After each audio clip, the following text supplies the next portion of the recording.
thought I would read outside today. It's like 90 degrees here in Texas, right? End of March. We're supposed to be in the, 70s or something. And it's almost 90. So, hey, I thought I would read outside. And so we're enjoying some sunshine, getting some vitamin D out of my mind. Chapter 8, day 3 of the coronavirus stay-at-home order. Or just not go to work. So, anyway, for a long time, it was just me, my mom, and Dad, and my goldfish, Ollie. I was 5 years old when I got home, and I had him for almost 2 years before he died. I guess that's old for a goldfish. Nobody knew Ollie's name but me, but that's okay. Ollie had been a prize from a carnival Dad had taken me to, and I think Ollie's life was worse than mine. He lived in a small bowl on the table in my room. The bottom of the bowl was covered with tiny pink rocks, and a fake plastic log sat wedged in the rocks. I guess it was supposed to look something like from under the sea, but I don't think there are any lakes or oceans that really have rocks that color. Ollie spent all day long swimming around that small bowl, ducking through the fake log, and then swimming around again. He always swam in the same direction. The only time he'd change his course was when Mom dropped a few grains of fish food into his bowl each morning and evening. I'd watch him gobble the food, then poop it out, then swim around and around once again. I felt sorry for him. At least I got to go outside into the store and to school. Ollie just swam in a circle all day. I wondered if fish ever slept. At any time I woke up in the middle of the night, Ollie was still swimming, his little mouth opening and closing like he was trying to say something. One day, when I was about 7, Ollie jumped out of his bowl. I had been listening to music on the radio. Mom had finally figured out that I liked the country western station, and I was in a good mood. The music was sounding orangey and yellowish as I listened, and the faint whiff of lemon seemed to surround me. I felt real mellow as I watched Ollie do his thing, round and around his bowl. But suddenly, for no reason I could figure, Ollie dove down to the bottom of his bowl, rushed to the top, and hurled himself right out of the bowl. He landed on the table. He gasped and flopped, and I'm sure he was surprised that he couldn't breathe. His eyes bulged, and the gills on his side pulsed with effort. I didn't know what to do. He'd die without water, really fast. So I screamed. Mom was downstairs, or maybe outside getting the mail, but she didn't come right away. I screamed again. Louder. I cried out. I yelled. I screeched. Ollie continued to flop and gasp, looking more desperate. Ollie needed water. I howled once more, but Mom didn't come running. Where could she be? I knew I had to do something, so I reached over to the table and stretched out my arm. I could just barely touch Ollie's bowl. I figured if I could just get the fish wet, at least a little bit, I might be able to save him. I hooked my fingers on the edge of the fishbowl, and I pulled. Water splashed everywhere, all over the table, the carpet, me, and Ollie. He seemed to flop a little less for a second or two, and I kept wailing. Finally, I heard my mother thundering up the stairs. When she came through the door, she took one look at the mess and the dying goldfish and shouted, "Melody, what have you done? Why did you knock over the fishbowl? Don't you know a fish can't live without water?" Of course I knew that. I'm not stupid. Why did she think I'd been screeching and calling for her? She scurried over to the mess, scooped up Ollie, and gently placed him back in the bowl. And then she ran to the bathroom, and I heard her running water. But I knew it was too late. Either because of the time out of the bowl or because the bathroom water wasn't the right temperature, Ollie didn't survive. Mom came back in and scolded me once more. "Your goldfish didn't make it, Melody. I don't get it. Why would you do that to that poor little fish? He was happy in his little world." I wondered if maybe Ollie wasn't so happy after all. Maybe he was sick and tired of that bowl and that log and that circle. Maybe he just couldn't take it anymore. I feel like that sometimes. There was no way I could explain to Mom what had happened. I really had tried to save Ollie's life. I just looked away from Mom. She was angry, and I was too. If she hadn't been so slow, Ollie might have made it. I didn't want her to see me cry. She cleaned up the mess with a sigh and left me with my music and an empty spot on my table. The colors had vanished. It was a long time before I was ready for another pet. But on my 8th birthday, my father brought a big box into the house. He seemed to have trouble holding on to it when he set it on the floor in front of me. Out exploded a flash of wriggling gold fun. A puppy!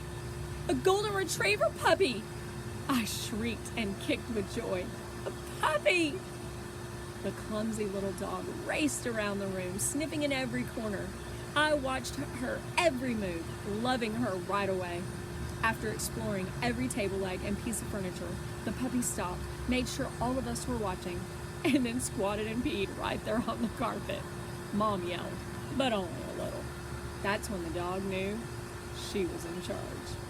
She checked out Dad's bare toes, but she stayed away from Mom, who was trying to soak the spot out of the rug with paper towels, and that spray stuff she uses in the kitchen. Finally, the puppy circled my wheelchair around and around like she was trying to figure it out. She sniffed it, she sniffed my legs and my feet, she looked at me for a minute, and then she jumped right up onto my lap like she'd done it 1,000,000 times. I barely breathed, not wanting to disturb her. Then, wow, she turned around 3 times and made herself comfortable. I think she made a noise like a sigh of satisfaction. I know I did. I stroked her soft back and head as gently as I could. I was the one who named her. Mom and Dad kept suggesting dumb names like Fuzzy and Coffee, but I knew as soon as I saw her what her name should be. Oh, I wonder what it's going to be. I pointed to the bowl on the table which held my most favorite candies, butterscotch caramel. They're soft enough to melt in my mouth, so I don't have to chew, and oh, are they delicious. You want to call her Candy? Dad asked. I shook my head no, gently, so the sleeping puppy wouldn't wake up. Caramel? Mom asked. I shook my head once more. Why don't we call her Stinky? Dad suggested with a grin. Mom and I just glared at him. I continued to point to the candy dish. Finally, Mom said, I know. You want to call her Butterscotch. I wanted to shriek, but I forced myself to stay calm. I tried real hard not to do anything that would knock the puppy off my lap. Ugh, I said softly as I continued to stroke the dog's soft, silky fur. I didn't know that anything could be so soft. And she was all mine. It was the best birthday I ever had. Butterscotch sleeps at the foot of my bed every night. It's like she read the book on what a great dog ought to do. Bark only when a stranger's at the door. Never pee or poop in the house. She got over that puppy stuff. And keep Melody happy. Butterscotch doesn't care that I can't talk to her. She knows that I love her. She just gets it. One day, a few months after I got her, I fell out of my wheelchair. It happens. Mom had given me lunch, taken me to the toilet, and wheeled me back into my room. Butterscotch trotted behind, never in the way, just close by me all the time.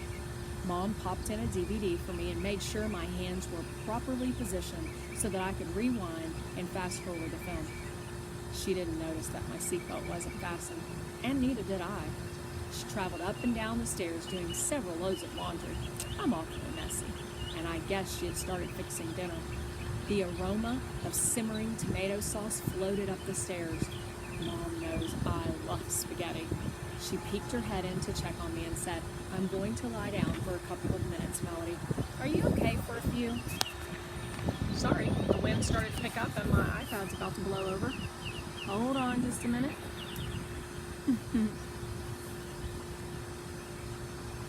I nodded and pointed my arm toward the door to tell her to go ahead. My food was getting good anyway. My movie, not my food. My movie was getting good anyway. Butterscotch sat curled next to my chair. She'd outgrown my lap. So Mom blew me a kiss and closed the door. I I was watching something I'd seen a million times, The Wizard of Oz. I think most people in the world can quote sections of that movie, no extra brains required, because it's one of the movies that gets played over and over again on cable channels. But I know every single word in it. I know what Dorothy will say before she even opens her mouth. I don't think we're in Kansas anymore, Toto. It makes me smile. I've never been to Kansas or Oz or anywhere more than a few miles away from home. Even though I knew it was coming, when the movie got to the part where the Tin Man does that stiff little dance to the music of If I Only Had a Heart, I cracked up. I laughed so hard, I jerked forward in my chair and found myself face down on the floor. Butterscotch jumped up immediately, sniffing me and making sure that I wasn't hurt. I was fine, but I couldn't get back up in my chair. Worse, I was going to miss that part where the Cowardly Lion gets smacked on the nose by Dorothy. I wondered how long Mom's nap would last. I didn't scream like that time Ollie had jumped out of the bowl. I wasn't upset, just a little uncomfortable. Sorry, here goes the wind again.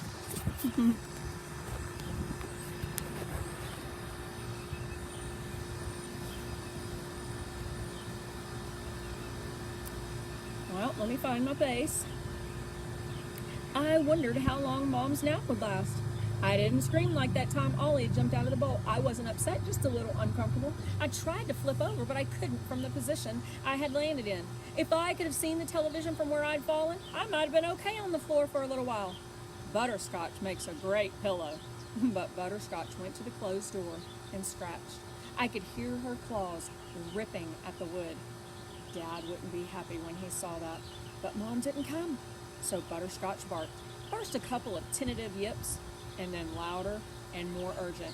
Finally, she jumped up and threw her whole body against the door, making loud thuds. She'd bark, then thud. Bark, then thud. Mom couldn't ignore all that racket. I'm sure it was only a few minutes, but it seemed like longer. Mom came to the door looking groggy. Her hair was all messed up. "What's going on in here?" she began, and then she saw me. "Oh, Melody, baby, are you okay?" She ran down to me, sat on the floor, and lifted me onto her lap. She checked everything, my arms and legs, my back, my face, my scalp, even my tongue. Why would she check her tongue? Why do you think she would check her tongue? What happens sometimes when you fall? I wanted to tell her I was fine. All she needed to do was put me back in my chair, but she had to do the mom thing and double check. "Butterscotch, you're a good girl," she said as she petted the dog and hugged me tight. "Doubles on the dog food tonight." I'm sure Butterscotch would have preferred a nice thick bone instead, but she can't talk either. So both my dog and I get what they give us. Mom carefully put me back in my chair and made sure my seatbelt was latched correctly. Butterscotch curled up right in front of me, making sure I guessed that if I slid out again, she'd be there to soften the fall. That dog is amazing. Mom restarted the video from the beginning, but somehow that yellow brick road had lost some of its magic glow. Nobody really gets wishes granted by the great Oz. As I watched, I wondered if I were blown to Oz with my dog, what would I ask the wizard for? Brains? I've got plenty. Courage? Butterscotch is scared of nothing. A heart? We've got lots of heart, me and my pup. So what would I ask for? I'd like to sing like the Cowardly Lion and dance like the Tin Man. Neither one of them did those things very well, but that would be good enough for me. I love it. Well, hope you enjoy the sunshine. Me catching my iPad a few times. Thank you. See you guys tomorrow.